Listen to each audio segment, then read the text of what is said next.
Good morning, Heart River. It's so good to be with you this morning on Mindful Monday with Ms. Sanford and Ms. Fridley. We're just going to go into that size of the problem that we talked about last week. Remember, sometimes we can come across some problems and they can feel really big in our hearts, but when we stop and really look at them, we can see that maybe it's just a small problem that we can maybe ignore or solve on our own. Or maybe sometimes it might be a little bit of that medium problem. When we get to that medium problem, maybe we need to ask a friend for help or ask an adult for help.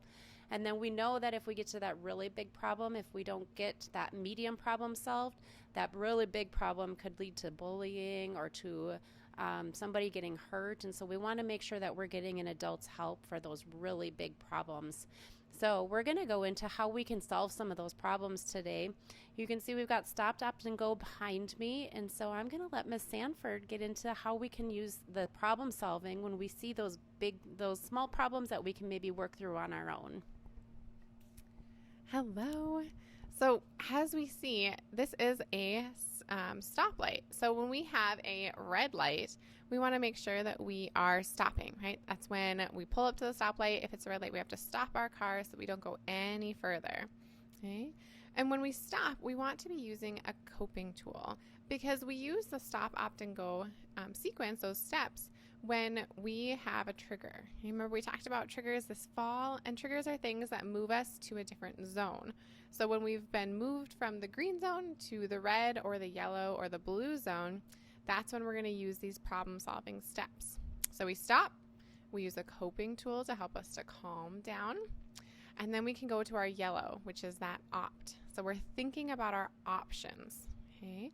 When we come up to a stoplight, that yellow is where we slow down. So we want to make sure that we're slowing down and thinking all of our options, okay? Some of those little problems, our options might be to just ignore it or to ask them to stop, right? So those options could be little things. They're not always going to be those big things like, oh, we have to scream and run for help because it's an emergency and someone's bleeding. It could just be those little things because we use these steps anytime we have a problem. So our options could be just ignore it or just tell them to stop. So you think through all of your options that you could have in that situation.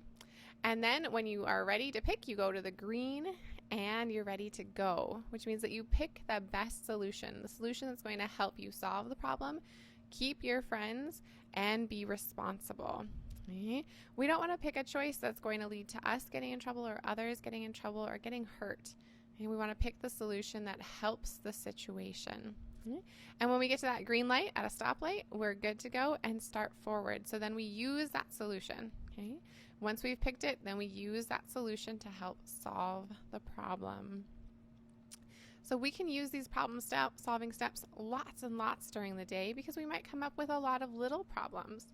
Somebody might be irritating us by tapping a pencil, or somebody might have cut in front of us in line. And we can run through those options of asking them to stop or just ignoring it or moving further away.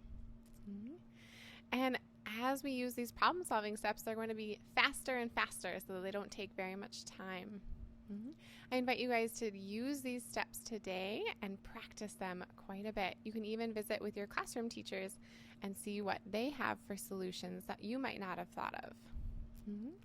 I hope you guys have a wonderful time practicing, and I hope you have a wonderful Monday. Goodbye.